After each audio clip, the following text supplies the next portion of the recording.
Welcome to the Michigan UFO Sightings and Paranormal Encounters podcast, where we explore the unexplained and mysterious phenomena that have occurred throughout the state of Michigan and beyond.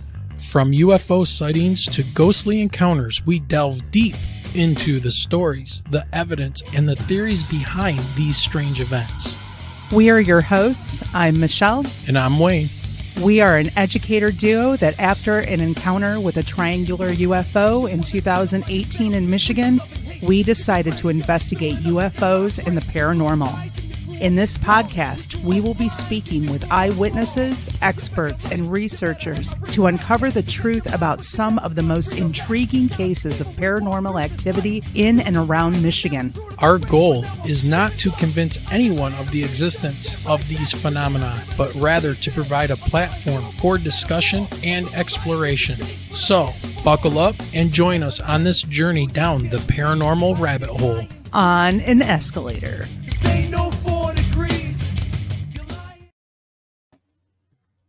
Okay, welcome everybody to the podcast. How's it going out there? Michelle, how are you? I am doing good, all things considering. Yeah. Well, once again, we are coming to you from southeastern Michigan within the shadow of the great Motor City, Detroit, Michigan. We are tucked away in our little humble abode. Glad to be in our little humble abode. And we want to welcome everybody to the show. It is Sunday, July 14th, 2024. We hope you're having a good summer because we're about to get some nasty storms here in a little bit. Yeah, we're due for something tonight. It's been very humid today. Yes. Yeah, very humid. You can feel it in your bones. So just real quick, today we're going to have on a returning guest who's always knowledgeable, always blows our minds, creeps us out, makes me think about all kinds of things and walk away scratching my head. But we're going to have Nathaniel Gillis joining us here in just a few moments. And we're going to be talking about different warring factions within our government when it comes to disclosure. UFOs, are they alien? Are they from the spirit realm? Can we consider both? We're gonna dip into that a little bit, and we're also gonna talk a little bit about what AI might have to say about some of this stuff. How is that gonna play into everything? Because this is after I watched J-Lo and Atlas yesterday. Yeah. So we watched that. It's a great movie. Everybody check that out if you want to be a little bit freaked out by AI.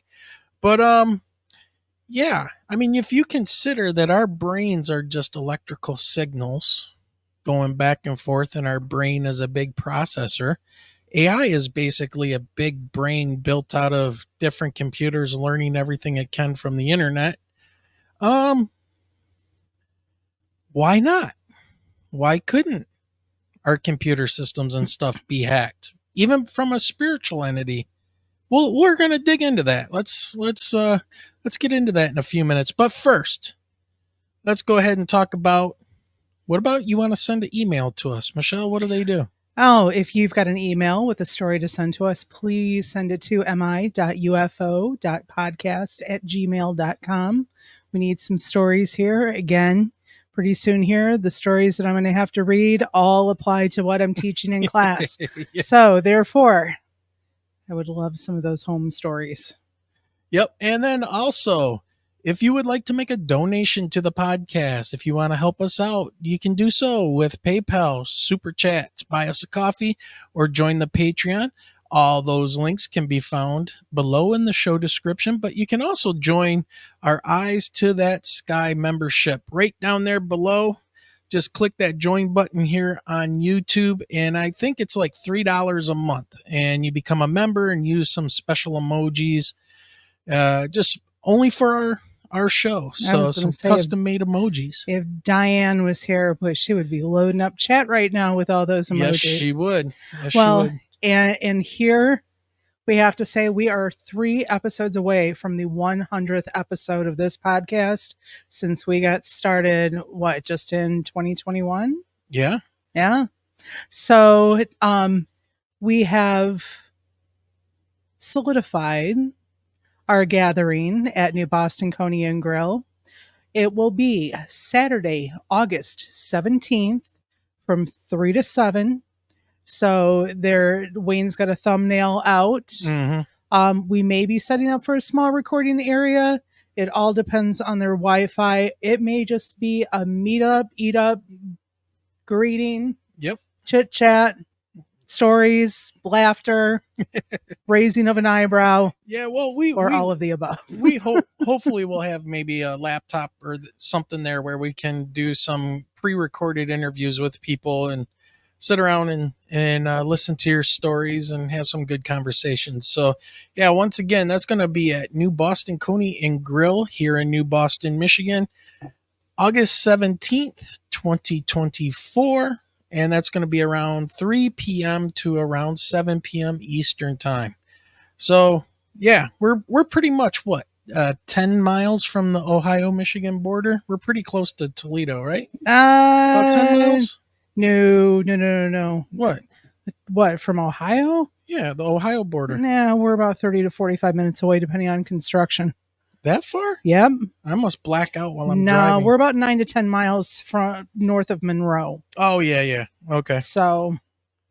All right. Well, I say we jump into this and we bring on the man of the hour. And so we're going to go ahead and bring on the founder of a new form of research that he calls necronetics. I think that's correct. Yeah, necronetics. He's a religious demonologist and a 3-time returning guest. Ladies and gentlemen, he's also a good friend of the podcast. And he gracefully agreed to come on the show for us tonight. So, once again, let's bring him on. Nathaniel Gillis, what's going on, brother? How are you? Doing very well. Thank you so much for having me back, and it's great to be with you again. Man, we are super excited to have you on. You always make us think and really, man, really question so much stuff, dude, because I have friends who are experiencers, but I also think that they are deep rooted in their atheism, and nothing wrong with that. I don't have a problem with that. They're not believers, or some of them are believers in totally different religions. But man, when somebody starts talking about these UFOs and they are not nuts and bolts, and we ask people, hey, why don't you just consider the spiritual realm as a possibility? Just think about it, right? No. They it's like you say spiritual realm, that equals religion, that equals dogma, that equals some type of orthodoxy, that equals get the hell out of my life. I don't want to hear it. Right. So welcome, man. Brother. Thank you, man. And great to see Michelle back with us. As I stated she's prior, healthy now. That's great. Wonderful. I have a voice. Yeah, I'm excited to be with you guys. It's you know how it is. I told you this in the green room, that you pull on one strand, everything unravels. And I think that it is of the utmost importance that we do not limit ourselves to our own dogma, because the materialism within the field right now is doing exactly that. It can't be one, it has to be one or the other. And so, if anything, and this phenomenon is teaching us that it's not a dichotomy, it's duality. It's not either or, it's both. I mean, our scientists are performing rituals and getting technology. It's not a figment of our imagination. We're not projecting that into the field. It is happening. So it's up to us to evolve into new positions. Well, it's kind of like, are you a biological entity that's having a spiritual experience, or are you a spiritual entity having a biological experience? Philosophers ask themselves these questions constantly. And can the answer just be yeah? Hey, it's that's a tough question. Right. But I think that there's a profound amount of propaganda in the field. I noticed that. And here's the problem I'm having, if I could just be very blunt with you guys. If they can control the question, the answer doesn't matter.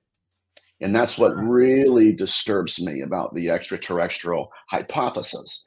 All right, is okay. Well, if we're going to talk about this phenomenon, it has to be within this framework. And sorry, not sorry. It's collapsing that model right now. Even Nick Pope, who I know people have their own concerns, and I did too. But I also ran what I'm going to tell you up through a channel I have, and they came back and said this is true. Nick Pope was on with Whitley Strieber not too long ago and said that the biologics that we are in possession of are extra dimensional, interdimensional. Right now, we're within the same model of okay, is it either or? Mm.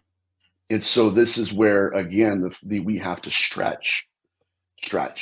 It's uncomfortable, but it has Yeah. to happen.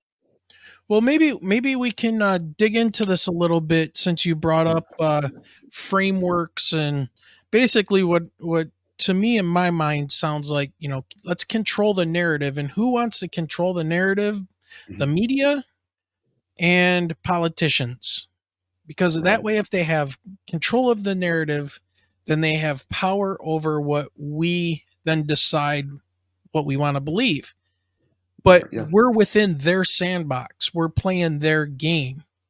And I think there's a lot more for us to discover if we can break out of those frames, get out of their sandbox, and go Yeah. explore other places. So uh, I'm curious because, and that's one of the things I wanted to talk to you about was this war that seems to be these factions within DC. The Mhm. disclosure can only come from the government when the president finally walks up to that podium and hopefully not get shot and says UFOs are real, they're here, we've been negotiating with them for 80 years or whatever. First of all, depending on what political party you belong to, you might not even Right. believe the damn president. Just Right. starting right there. Correct. So And I've said this before, and I'll say it again, my friends, that if our model of the phenomenon is wrong, then our timeline can also be wrong. Therefore, uh, true disclosure, could have happened in antiquity. We just didn't fit our blueprint. It was too far out there. And so that's why I've been, as of late, researching the connections between the occult and the science that we are inheriting from them. And we're taking, I mean, not just biologics, but technological advancements and then filtering it through BlackRock and through other conglomerates, even skunkworks, things like that. So my point being is that even some of the technology we're getting came from whatever these entities are. And so, like we were talking about before, where there are strands within the government and within the field that, okay, we want to split the difference and whatever. You can't do it. They're present. And so the problem is how. And again, if we're asking the wrong question, we'll never get the right answer. yeah, I mean, well, this here you go. Here's a good thing. Bad Wolf 66 brings up angels and demons are the same species.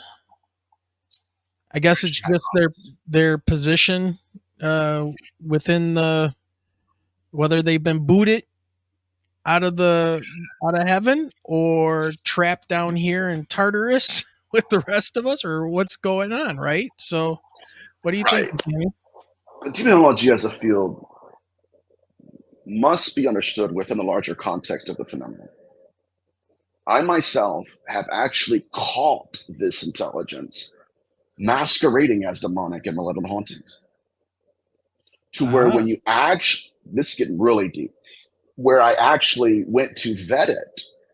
And I mean, this comes with scarifications, writings on the wall, mirrors, where when I went to vet it according to the historical record, the demon didn't exist.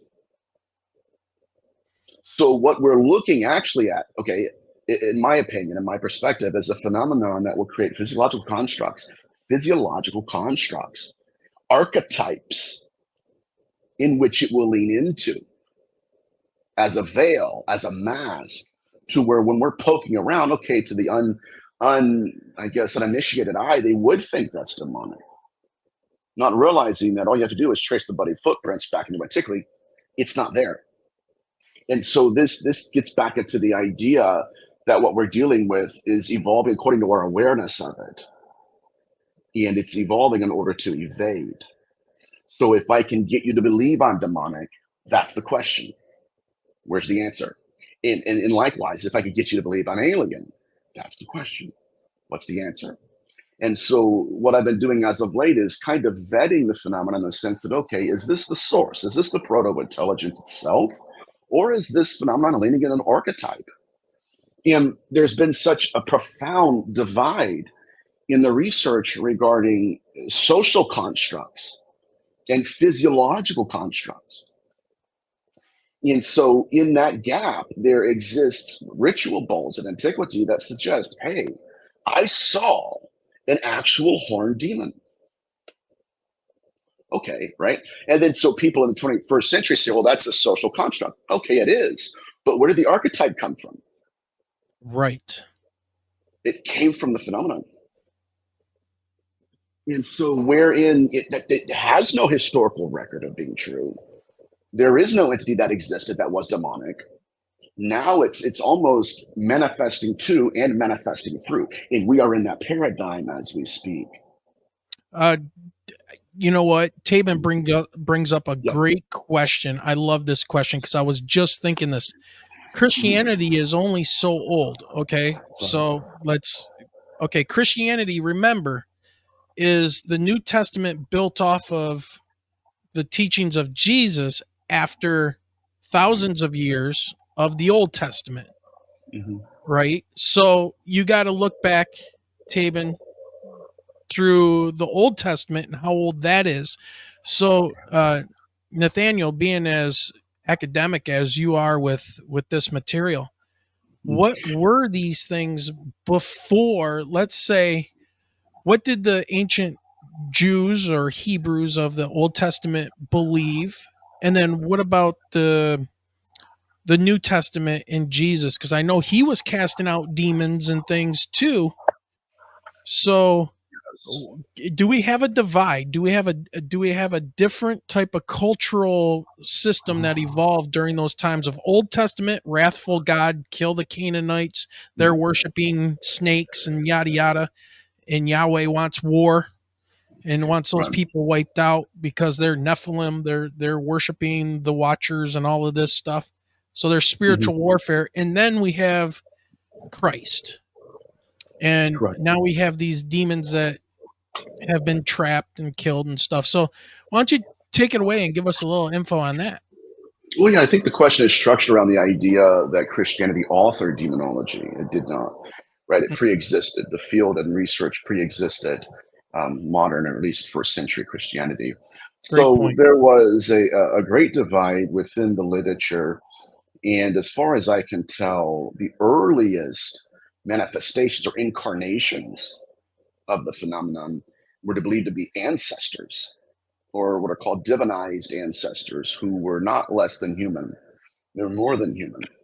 And so somewhere in antiquity, there was a split. Usually, at least my research led me to believe it was somewhere in the late Iron Age, where some people believed that what they were encountering was a ghost, someone that recently died in their family. And then you had others who believed they were encountering deities, demigods.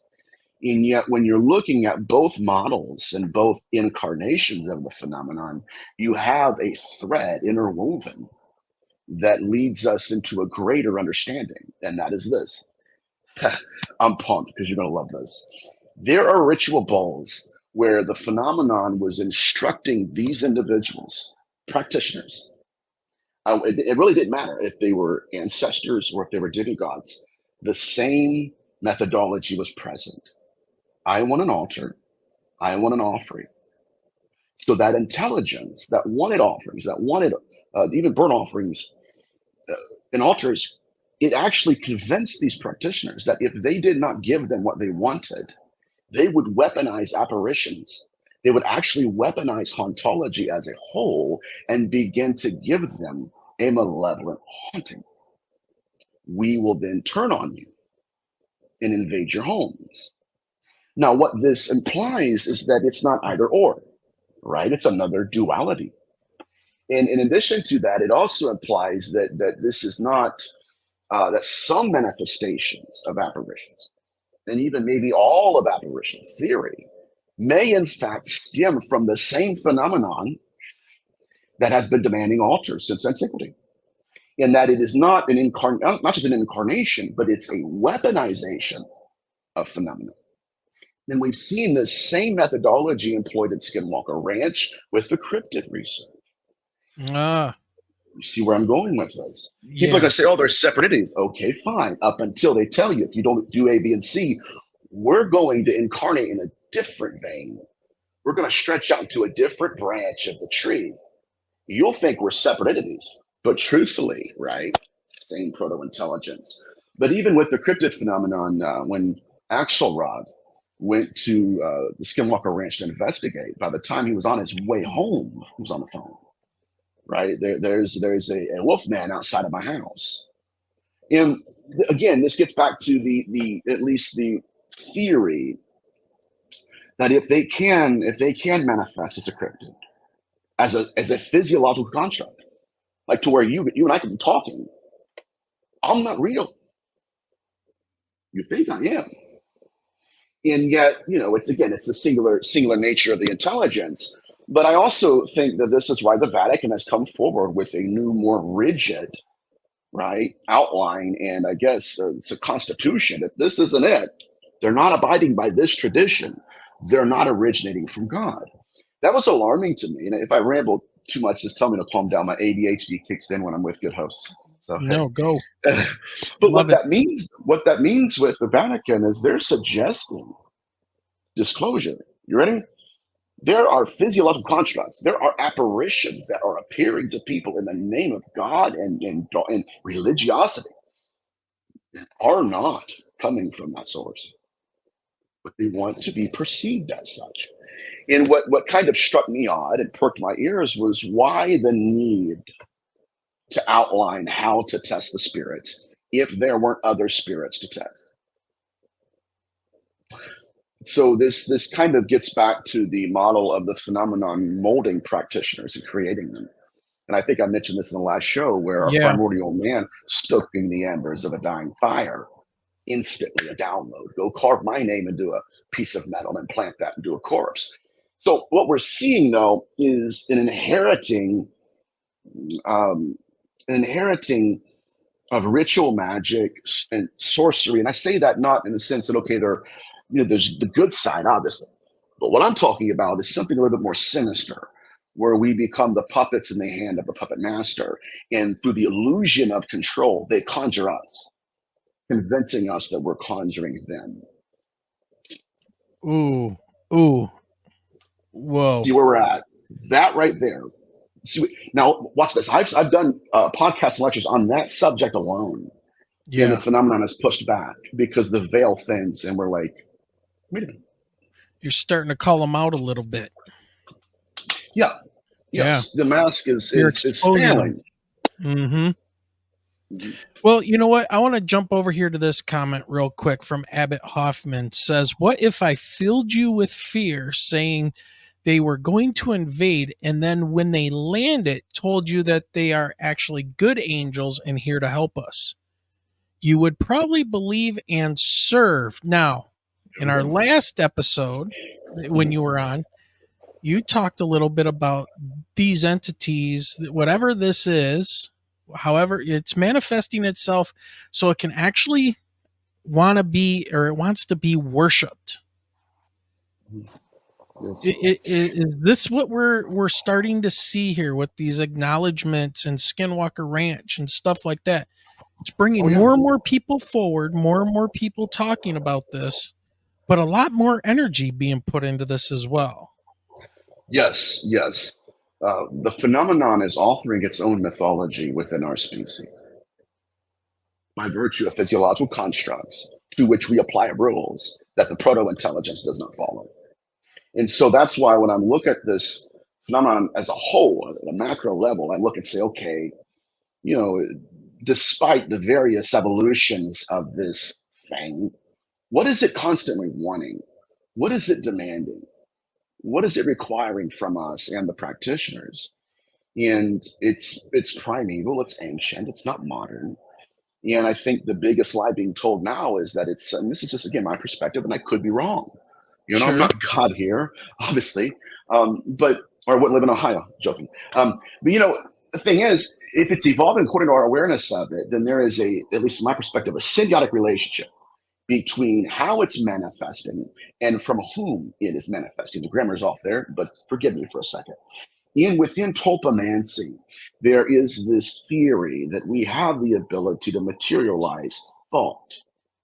And that's not a modern philosophy. That's another ancient motif.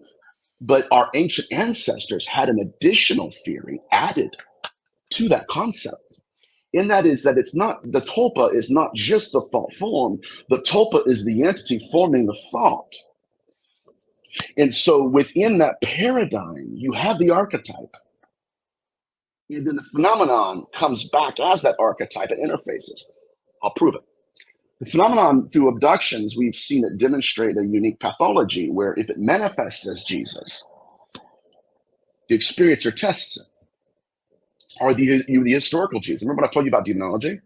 Let's follow the historical record. Okay, you're not in the yellow pages. Who are you? And so is it the first century Jew? No. No. It's the Swedish Presbyterian version of Jesus. One, right, that does not fit the historical narrative, but it does fit the cognitive interface being projected from the experiencer. That is where that image originates.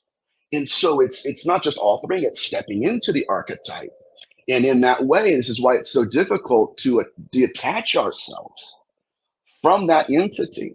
Because when you see the image and you believe in the image, and I say this after pouring over copious amounts of case studies, especially with ikigai and succubi, believing in the image turns into obeying the image.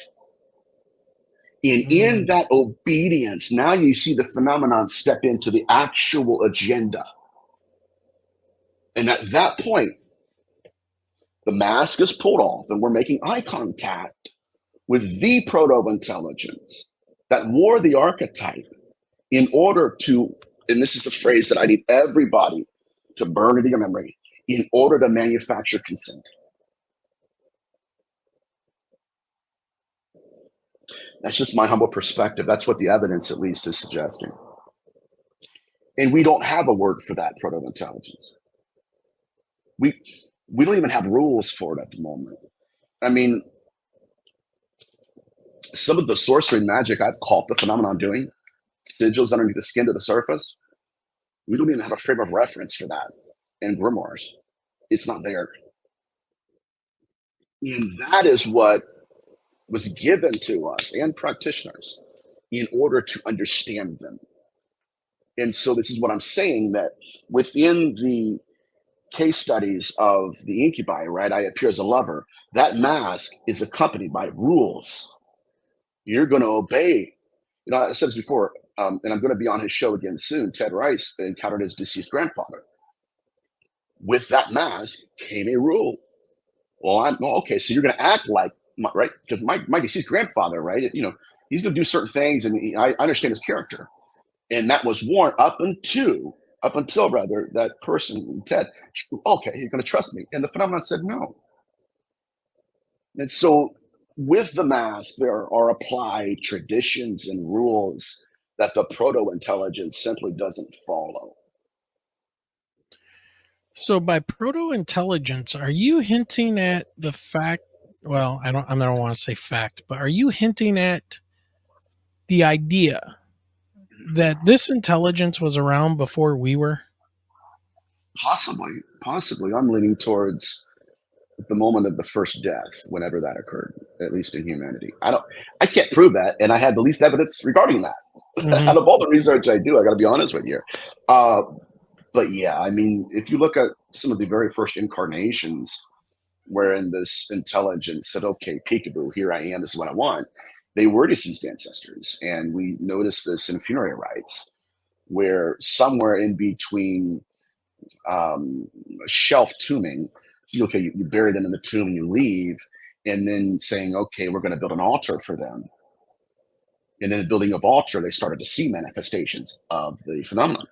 To the point, my friends, where they were constructing their homes and the altars within the proximity of manifestation, which is not what we're doing now. Right? It's what we're doing now. It's not changed. The only thing that's changed, however, is the archetype. And there's a reason for that. Because again, it's almost like we're pawns in someone else's story. Characters. Pawns. In their story, right? Is that what we're kind of talking about? And I think I saw it mentioned in chat here that the so Bad Wolf says, where is it? This intelligence is so internal that it is so bored it needs entertainment, so it plays around with humans. I don't know. That's my buddy Peter. Thank you for showing up, buddy. Yeah, these are very good points, very good questions. Why would an intelligence create physiological constructs at all, right? I have a good friend of mine who experienced that in real life. He thought he was hanging out with an ex-girlfriend. It turns out it wasn't her. It wasn't her. And she left in the middle of the night. He woke up the next morning, she's gone. Finally gets her phone number, calls her. That wasn't me. Leave me alone. I told you we're done. You're a freak. You're crazy. No physical evidence she was there. So what this means, though, and this gets back to some of Nick Redfern's research regarding the Men in Black, where the government knows this too, where some of the beings that were knocking on doors and conversing with experiencers were emanations from the phenomenon. That is disturbing, right? It connects directly to the idea of, okay, hey, listen, here's how to test the spirits from the Vatican. It's exactly what they're pointing to. And so what this leads me to, guys, and I may be, crazy here, but we've seen this phenomenon. We just didn't know what we were looking at. And that is a highlighted point I want to make tonight. That there's a reason the phenomenon wants to manifest to the senses we use the most. It's not enough to be present with us. When it manifests as something in many cases we expect to see, or it's an archetype, it's created for itself. But that means that it's blinding us with our own vision. In that if it removes our sight, deafening us with our ability to hear, it removes all of our abilities to analyze it using our senses. How's it doing that? Is it possible that they're targeting something deeper, more ontological within us? Just like when they abducted Betty Luca, they walked through the wall, through the front door, and pressed pause on everybody in the house. What that implies is that they have access to our spirit species in ways that would create ontological shock. Perhaps the soul is the alien, perhaps the body is their avatar, and perhaps some abductions. They are tuning their species in us. And the avatar itself is confusing the two. Throwing that out there. I don't know where that came from, by the way. I don't know, so bear with me. Well, and this makes me think, because I see plenty of things in our Facebook group and a bunch of skeptics and stuff too, and they bring up some great points when it comes to nuts and bolts. Like questions like, why do their craft need lights? Why are people seeing lights on these things, right? Why would they even abduct humans if they're so advanced? What are they doing? Why would they hurt cows? What is it about mutilation? And if you start thinking at that, you start thinking about those questions from that standpoint, what would do that? I believe the people that are saying they're having these experiences, my God, I've had enough people in tears telling me about what's happened to them. But then again, it's like they're kind of right in their question, but this is a different type of entity then that is doing this stuff. Oh yeah. And you with your background in necronetics, right? Am I saying that right? Necronetics? Yes. Okay. Yeah. you kind of coined that term and you brought it on the show back on March. And by the way, people, this is kind of a continuation of the conversation we had back from Part March, two. honestly. Part 2. Yeah, part 2. But really what we were talking about was this entity's ability to self-replicate. And I think that's kind of where you were going with necronetics. Is this that continuation of what people are seeing? And yeah, why do flying saucers need lights? Well, right. I don't believe it's just to impress us or to capture our attention. There are But billion other ways to do that. Yeah. if it was in the zeitgeist and it was in our consciousness that this Mhm. Kenneth Arnold told the news that they saw flying saucers and the media ran with these pictures of flying saucers and stuff, that got into everybody's subconscious for the last 80 years. Star Wars, Close Encounters of the Third Kind. Now this entity has something to tap into There we go. to Yes, sir. manifest. A new archetype, brother. A new archetype, right? And yes, again, I need to hit this home even more. The tulpa is not just the thought form, it's the entity that formed the thought. And from that form comes the ability to structure something. Yeah. And so here's another thing that I think is a piece of the puzzle. If the phenomenon can create apparitions, can it create the image of a UFO or UAP? Here's why I say that, because, and you're right, it is nuts and bolts to the point that it is nuts and bolts, stuff that cannot traverse in space, where it pushes even the limits of physics. And I'm not a scientist, everybody knows that, but to the point where you couldn't fly that there. Now, this is fascinating too. Even to the degree, my friends, where some of the UAPs that are landing, it's a mixture of new technology, but it's antiquated in the way that it's held together. What does that mean? That's an archetype. That's an archetype. And in many cases, again, it's based on a literacy, sometimes a literacy of the experiencer. There are people, again, that are biblical, and I say that not to okay, they're stupid, not at all. There are people, right, that went to Sunday school, but they never knew, okay, he's a first century rabbi. I just thought he was this, and boom, that's what it manifests as. And so yeah, again, if they can weaponize an entire field of apparitions, apparitional theory, ontology, as an archetype, then what makes us, honestly, what makes us believe they're actually aliens? If it could this also be just another role they're playing? And this gets back to this, and I've spoken this before on the other show, or last show, rather, the skull experiment, where you dial up a number of a deceased loved one, which is what our ancestors were doing, and an extraterrestrial picks up. Hi. And yeah, so how could a species that's present with but absent from, how can it evolve according to our awareness of it, unless there was some kind of program, or at least a policy, a tradition, a creed, a way in which each and every step we move further, we're okay, yeah, well, we believe it's this. They've already provided another figure. So what this implies to me is that it is a symbiotic relationship, in that the way they're evading us is through evolution, and the way they're evolving is intertwining, boom, projection, archetypes, and then stepping into those roles. Now, this again, we have to see through the mask and see through the incarnations. How do we do that? Through the incantation.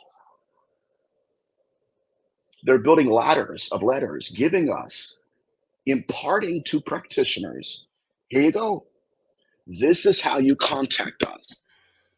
So my point here, and I've said this before, I'll say it again. It doesn't really matter the incarnation, the incantations are the same. And that has been proven. So then we have to go into a new concept, I guess, which is, okay, if it's not alien, it's not demonic, what is it? And we do not have the vocabulary. At least I don't. Well, if you're talking topas Mhm. and manifestation, it's us. Mhm. It's like a poltergeist. Yeah, It, I'm. it's an angry teenage girl releasing energy into the world, and it's listening and returning something back. Something along those lines. But Yes. she's also this angry teenage girl, let's say as an example, is also Mhm. working around a framework of when I'm angry and I don't know what to do, I'm going to operate in a framework of what I watched on TV, and I saw this witchcraft show, this movie. I forgot what was it with Shannon Doherty, the one that just recently passed away? Yes. What was the witch show that she was in? It was her and Charmed. Charmed. Okay, Mhm. so now I watch the show. Now I can become one of these things and have a teenage girl power trip, right? Because now I can Mhm. cast spells. Now I feel powerful, and I have a way of getting my anger out. However, you are actually putting out your energy into something you don't understand fully. Oh, right. Right. And now you have these topas manifest. Yes. Yes, sir.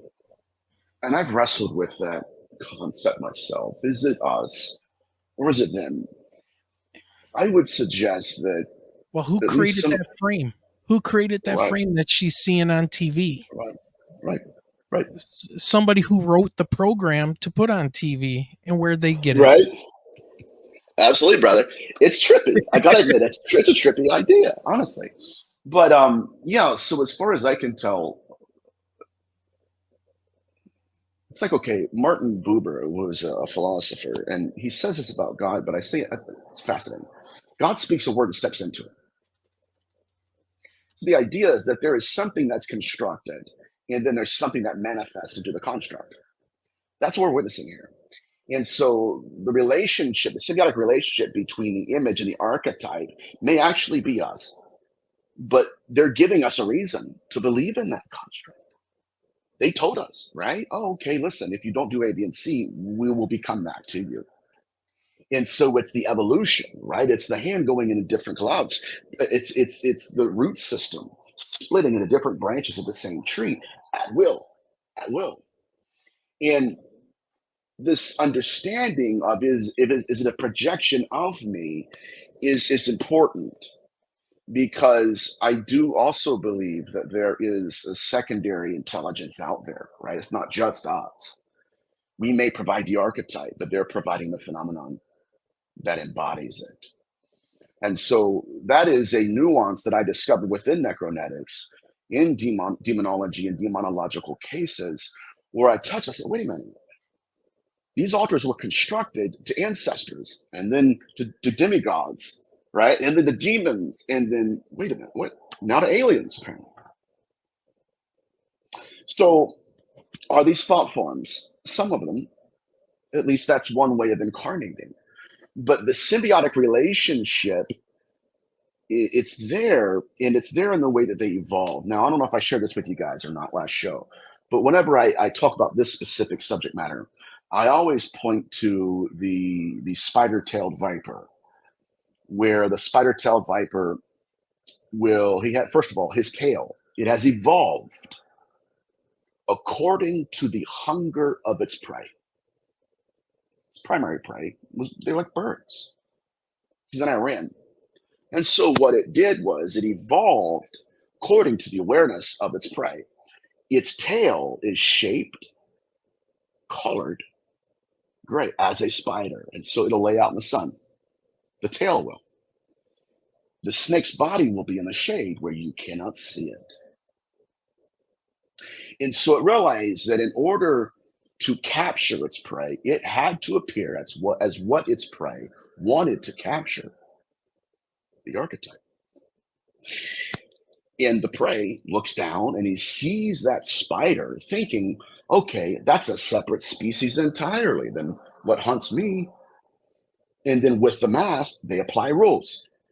I'm bigger than a spider.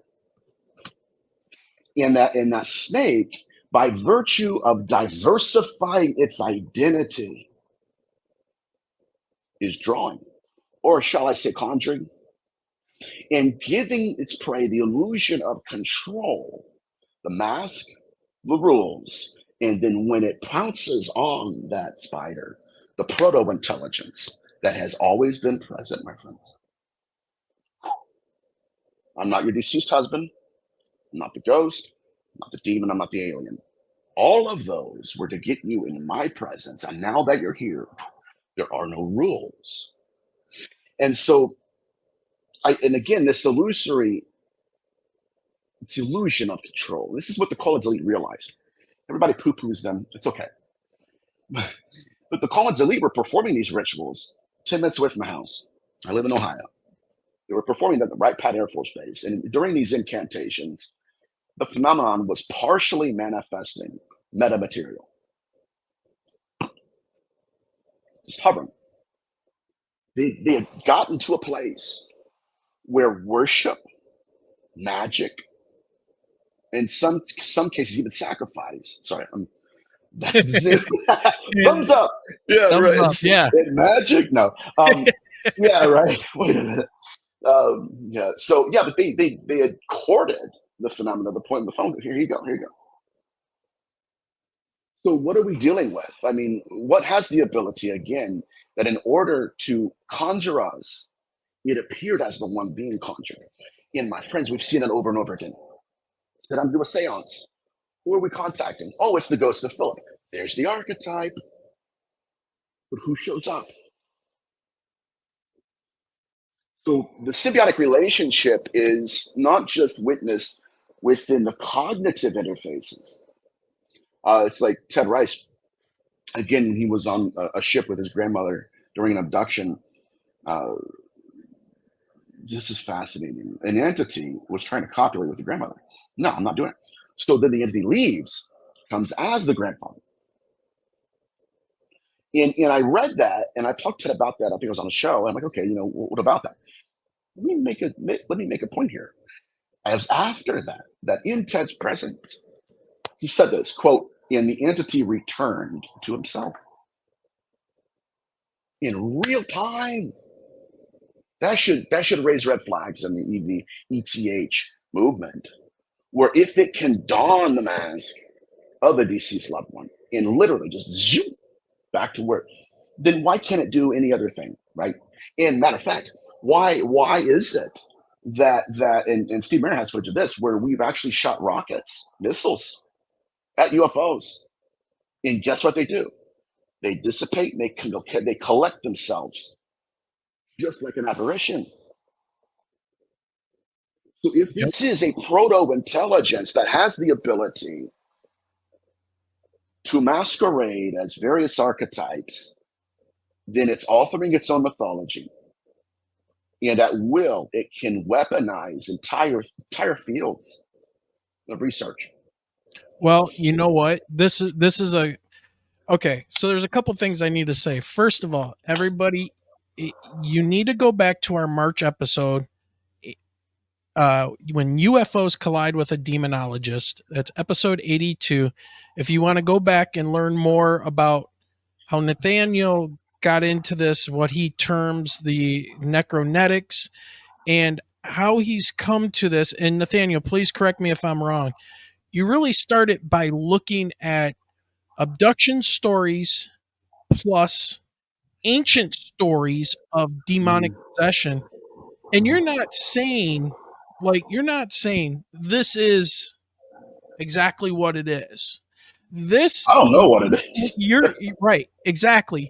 You're Yeah, not saying no, it's because people. Oh yeah, they're saying it's all demons. Oh, it's all no, yada yada. no. But I'm in.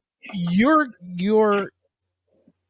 how do I want to say corroborating? You're correlating stories of modern day UFO alien abductions with ancient times, and you're seeing all of these similarities connecting that sound almost exactly the same. But they call them different things. Fae, Correct. right? Changelings and all of this stuff. But the outcome and everything was the same, which led you to the idea that this is some type of intelligence beyond what we normally would think of. We're just now painting it with UFOs because that's kind of in the zeitgeist of the collective consciousness. So, Right.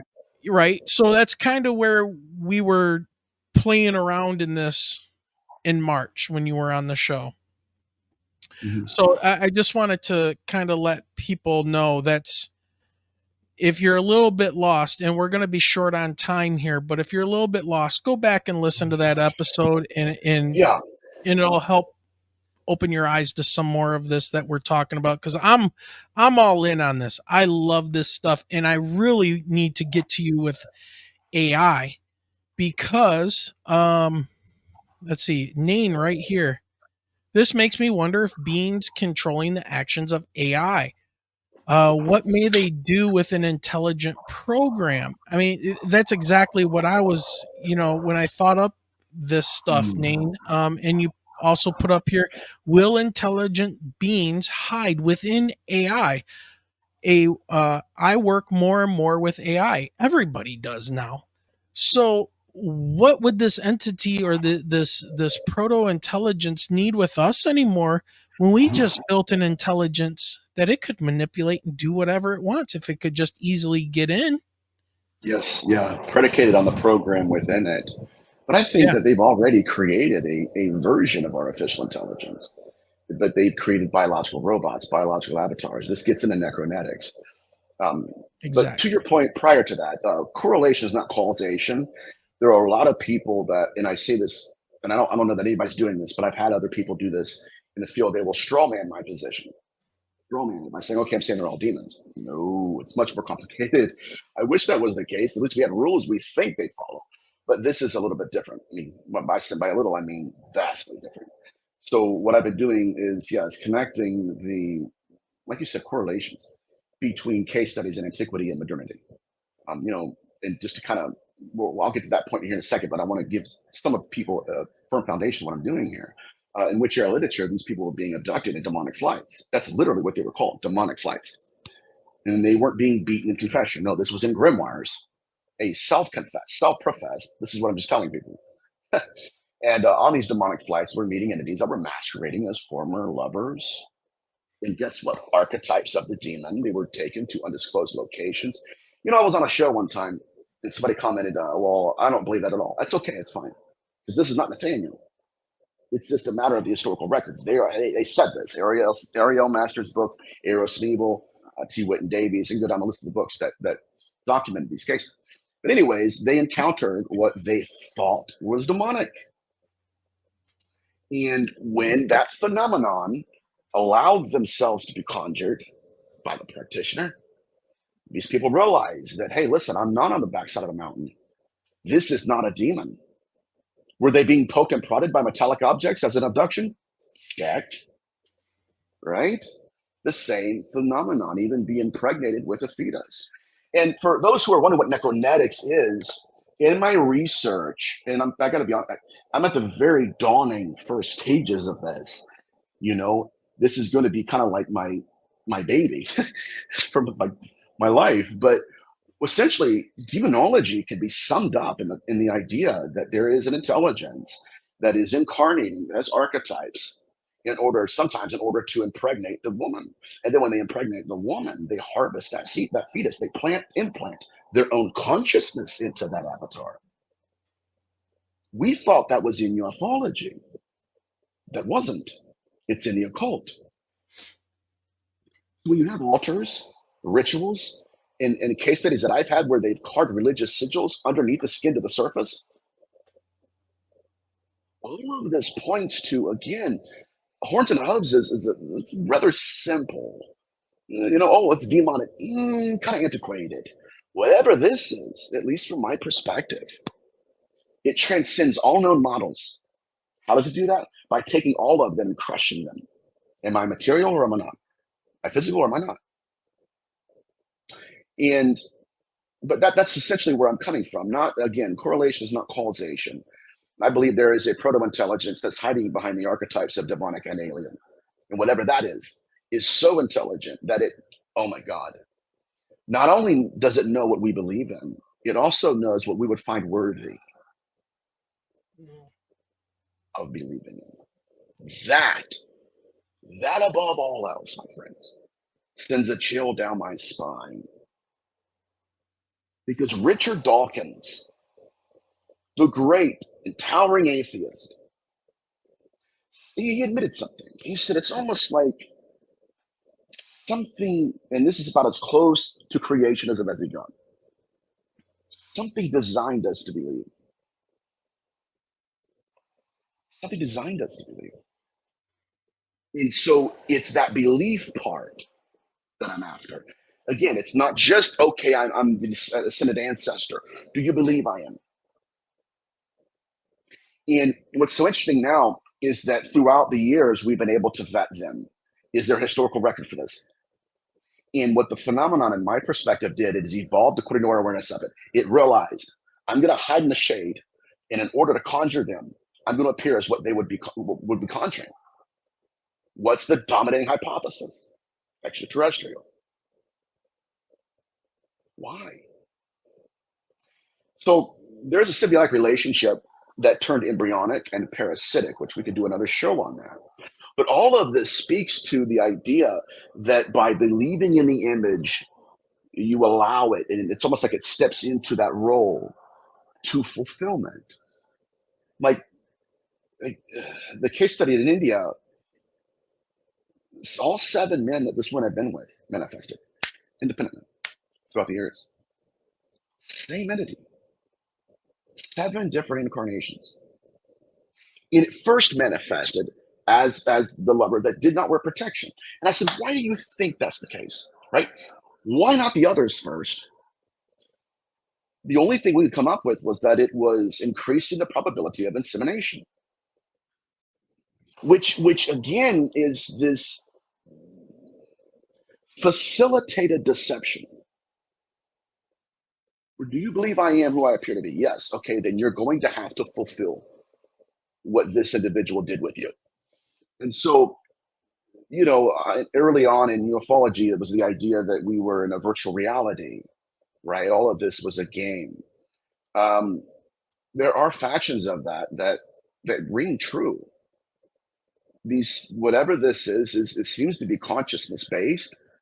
That's why they can control the body by controlling the consciousness. And it's possible. I'm just gonna throw this out there because I know we're like on top. It's possible that what one entity told an experiencer working with Dr. Collerton, it's possible that what she was told is true. That the soul itself is a species within.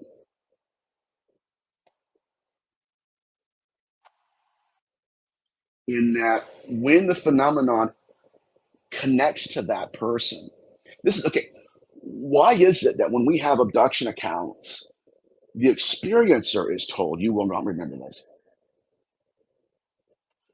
It's almost as if they're tuning a portion of that avatar that does not belong to the avatar itself.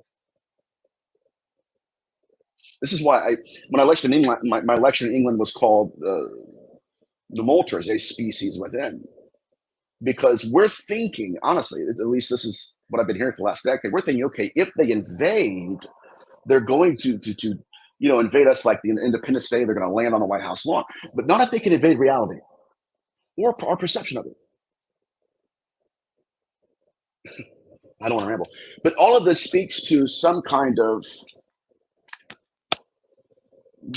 programming where the consciousness is not the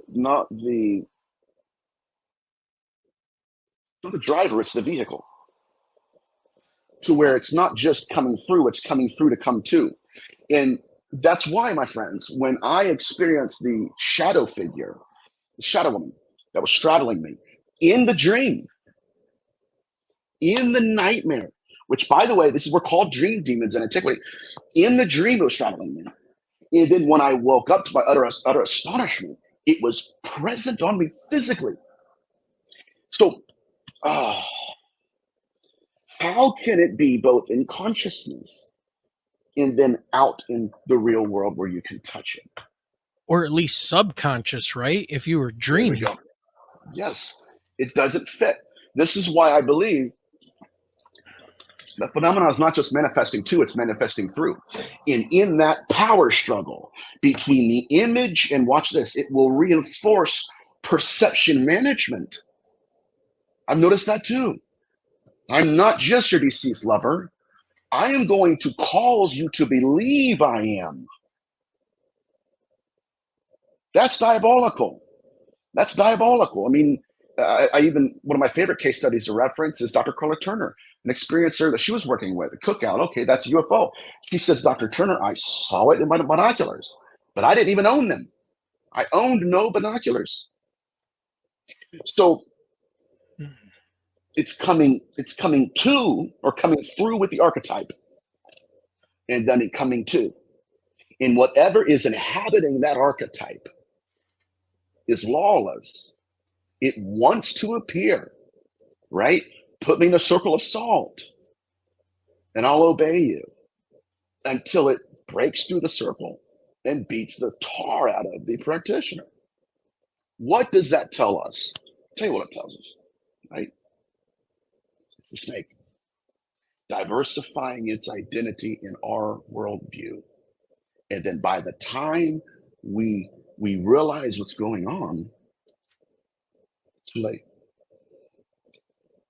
Now, Michelle had somebody ask a It question. was Aaron, because we've had this discussion before about the Rh negative factor with blood types Mhm. and the connection between extraterrestrials or biblical connections to the Rh negative.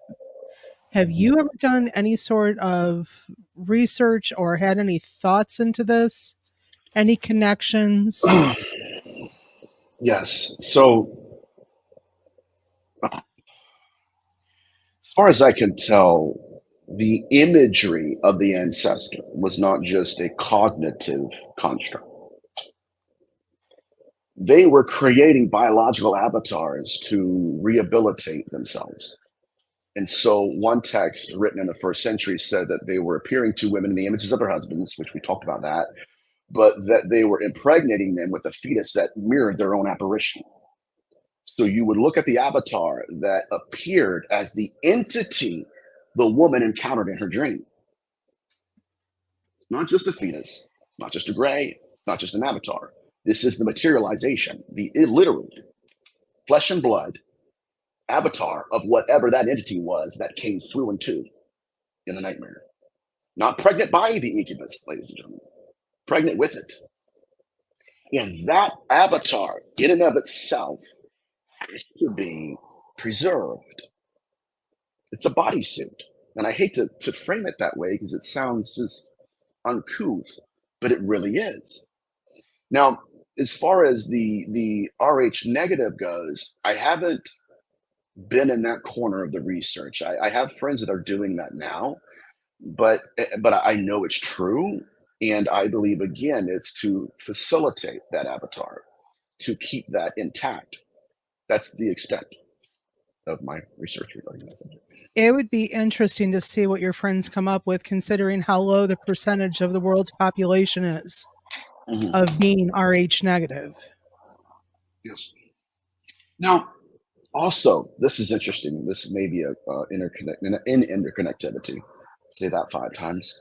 Early demonologists were triangulating the what's called scatology, secretions and excretions of victims. They were triangulating that with what the entities were using in ritual magic. They were harvesting the excretions of recently hanged men and then using that. And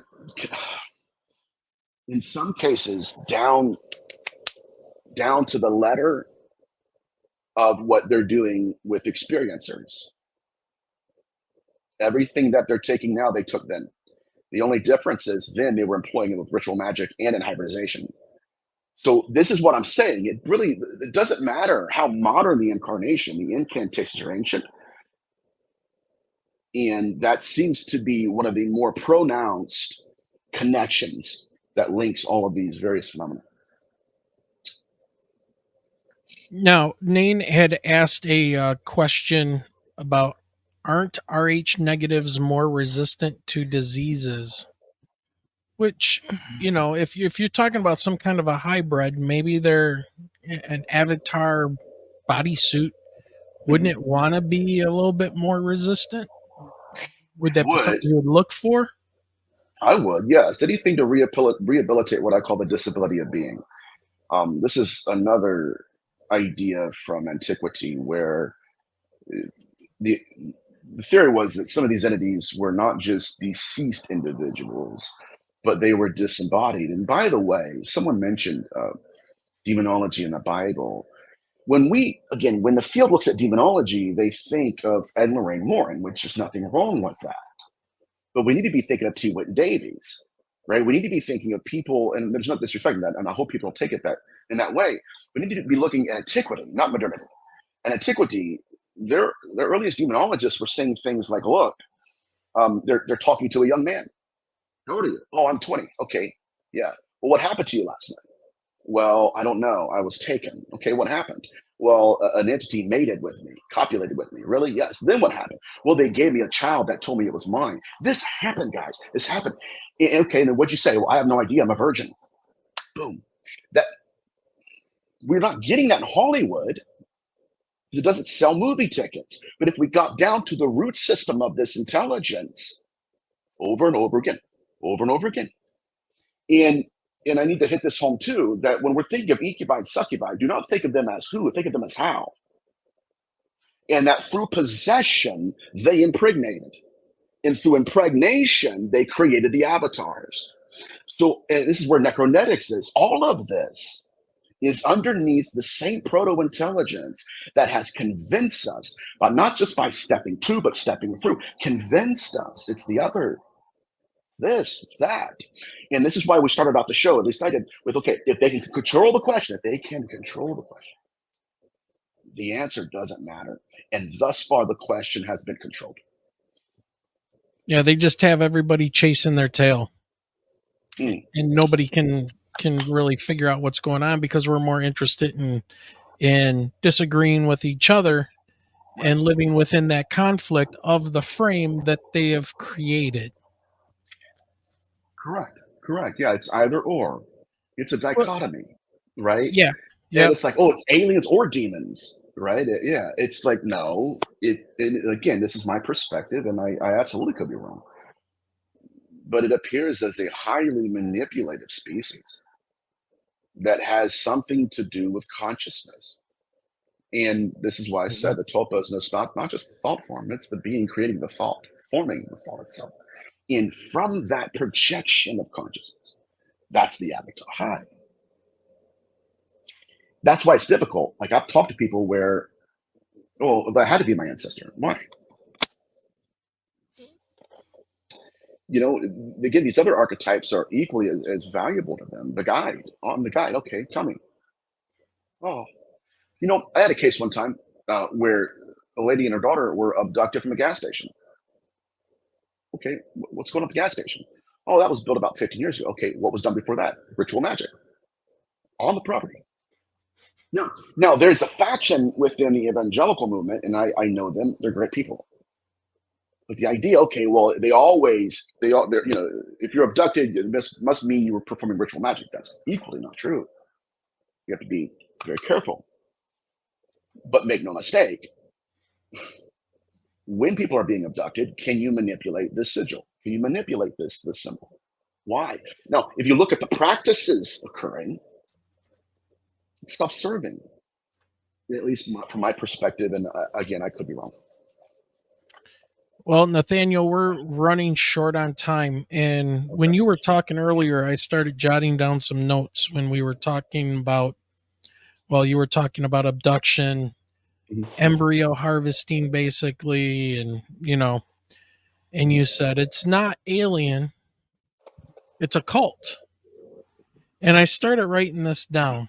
And I guess we could end on this. And everybody, I'm sorry, we are on a time crunch. We'll get Nathaniel back on here, but I promised him about an hour and 15 minutes. So we'll get him back on here and we'll go to town eventually. But I wrote this down. Rosemary's Baby. Right. The Omen. Aren't they always trying to manifest and bring it about the Antichrist in human form to take over and finish out the prophecy of Revelations, and here you go. And I'm sitting here thinking, when you said that, man, it flipped on a light switch for me. Like, hold on. These stories that we're even telling right in front of our eyes. Right. Let's watch The Omen, and then let's watch a movie about Betty and Barney Hill. Oh my God. Yeah. Back How to are they back. different? How are they different? Well, Wayne, here's how bad it is. They're different because I say so. Right? Oh, crap. My bad. No, they're different because the phenomenon told us they were. And that's where I'm at right now. And it's Yeah. frustrating because what I'm noticing, especially in the field, is this is the byproduct of entertainment, right? Okay, it's demonology, it's Ellen Rain Warren. No, listen, this is a little bit more in depth. Nothing against them. Again, this is back to the root system. And the main problem we're having now is the phenomenon has evolved. It realized, okay, I can't be dear. I'm Edna. I can't. Okay, well, they're starting to learn a little bit more. How about I introduce an archetype they can no longer vet, to where we can be trained as a species that manifestation equals truthfulness. You know what this? Oh my God, dude, you're blowing my mind yet again, because where you just said they're evolving, right? Mm-hmm. That they're learning. I'm sitting here thinking, that's freaking AI and virtual reality. Oh, it gives you chill. I'm telling you, and this is a phrase I use, but I don't do it. This is a 24-packer concept. Like, this is like, I need to go get lost in the wilderness and just take some DMT or something. Because what we're looking at, again, is the evolving in order to evade. How is it evolving? According to our awareness of it. And I think I was going to make a point, but I forgot. But yeah, so that's the entire narrative here, is that it's something wholly other, WHOLLY, wholly other, completely different. And we are locked within this prism where anytime we start asking the right questions, the phenomenon pushes back. Why? Because there are some archetypes that are not accurate. They're devoid of any historicity. Gone. Why? It's not real. And it's just, I forget where I was going. I was going to tell you something, but well, that makes me think of the story you hear about on Skinwalker Ranch, in one of the books that was written, talking about some of the experiences that the scientist had out there, where there was the dino beaver. Right. There's an example of the archetype got wrong, and everybody saw it and called it out, and we're like, what the hell is that thing supposed to be? Yes, it improvises. I had a case study where this was an adult I was talking to, but she said that at the time of her abductions, and when they started, I guess, when she was a little girl, it abducted her as her favorite cartoon character. Now, are we going to suggest that we're being invaded by cartoon characters? Yeah. No. Then why the extraterrestrial? It's, if I'm everything, I'm nothing. If, it doesn't make sense. And so whatever we're dealing with, it's authoring its own mythology. And people will say, well, you know what? Because I had some guy, you're just talking about mythology. Absolutely. Do you realize what our future children are going to say about this? 200, 300 years from now, they're going to look at us. Oh, extraterrestrials, right? They're going to be like, extraterrestriology. They're going to come up with some new phrase. And yeah, so it's evolving according to awareness of it. It's evolving in order to evade. That's what I was going to say. So within the symbiotic model, and I think you're a science teacher, right? Yes. Okay, you may know this more than I do, obviously. But it's learning. And that's what the species has done. Learned.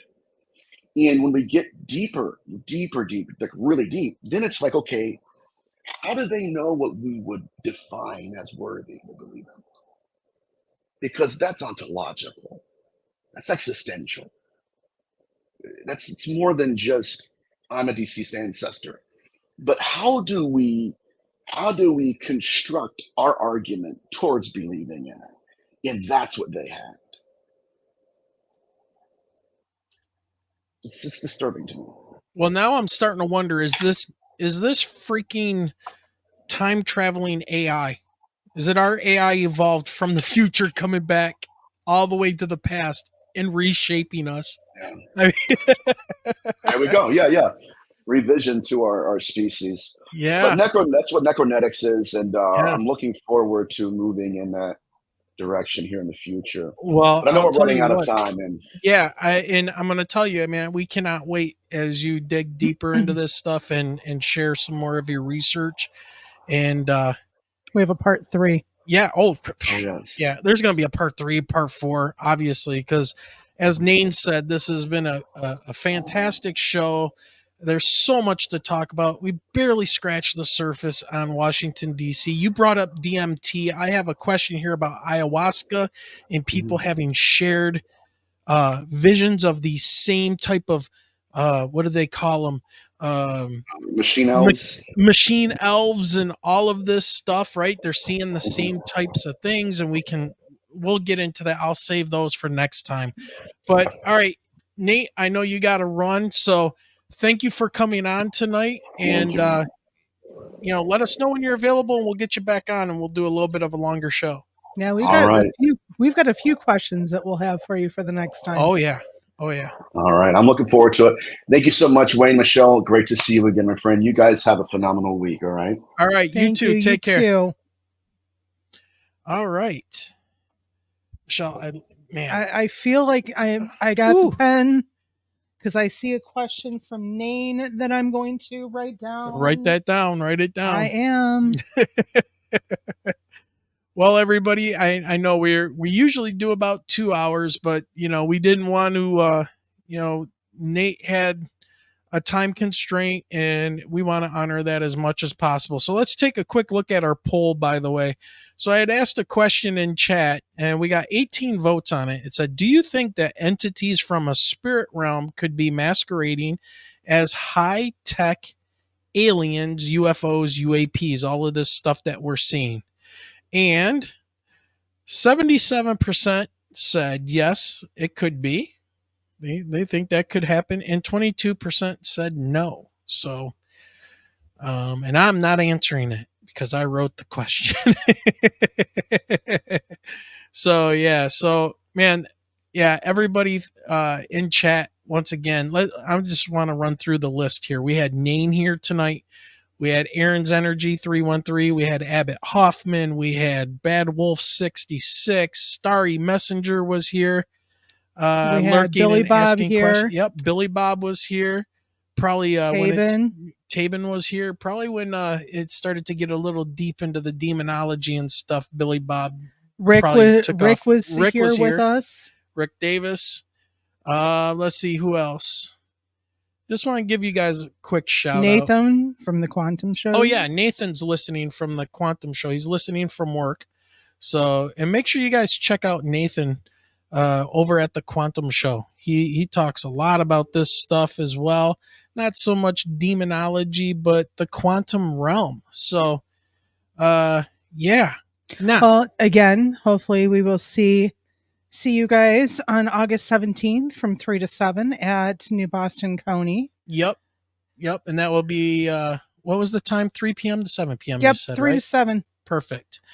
All right. And we'll keep reminding you guys that we're going to be doing that on August 17th. Now, we will see next weekend's going to be a little bit different, folks. We're going to actually pop on Saturday night. Yeah, Saturday. We're trying to get a guest instead of doing next Sunday, because Michelle and I are doing a vacation thing here coming up.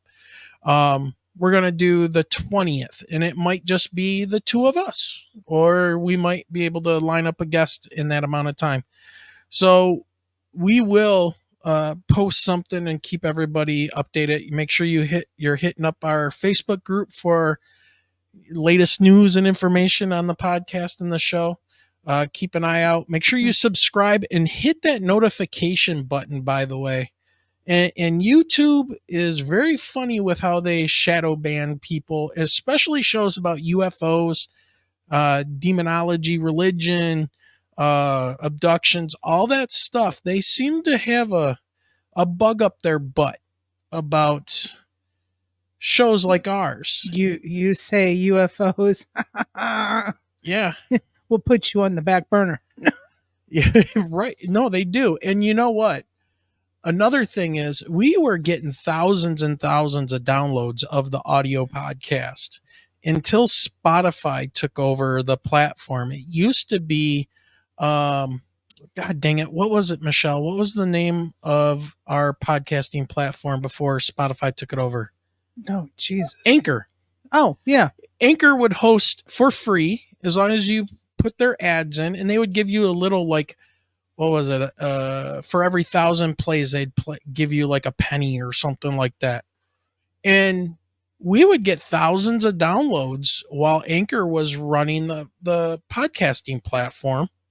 Spotify bought it, took it over, and our downloads just kind of died out, even though we're on the same platforms. So don't know what happened there, but they really seem to be YouTube, Spotify, which is, Anchor now, and anybody that goes out to is they're just trying to quiet us. A lot of shows out there are like that. They're yucking our yum. Yeah, they are.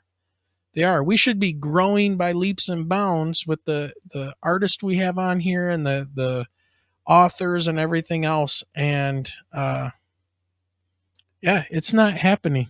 And when I look at our numbers just from our podcast numbers, so they're dialing us back. They don't like us very much, I guess. So yeah. That's okay. You guys like us and you're here. Yeah, that's right. That's right. So maybe they just don't like us being on YouTube. Who knows? I don't get it. But anyways, we're still here. We're still doing this. So the 20th, Saturday the 20th, next week, we will do a live. It may just be Michelle and I. It may be Michelle and I and a guest. Who knows? We'll figure that out and we'll let you guys know. All right. Anything else coming up, Michelle? Besides August 17th and our show on the 20th of this week. Ooh, thanks for reminding me. August 4th. Yep. August 4th, we have an author coming on who is a reporter. Let me show you guys this. And this is the thumbnail. He wrote a book, and I think you guys will like this. And let me share the screen. Let me go to the Name window. said, how are you both on Rumble? Are you on Rumble? Yeah, we are on Rumble. Yeah, we are on Rumble, but uploading videos onto Rumble takes forever. It's horrible. Well, it's kind of like TikTok too. And TikTok, your show can only be so long. Yep.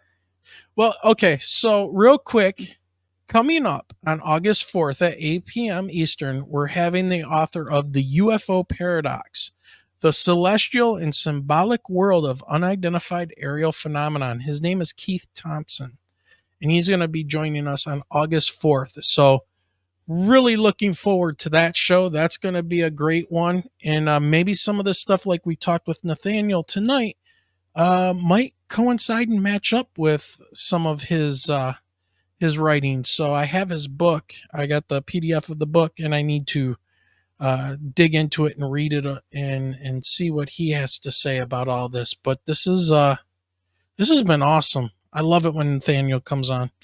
But I think it's getting to be that time, Michelle. What do you think? It's that time. The cats are going crazy, and I need to go see what they're destroying. They are destroying something. All right, everybody. So we're going to get out of here. We love you guys. We're glad you joined us tonight. Have a great night, everyone. Have a great night. And remember, keep those eyes to that sky. sky.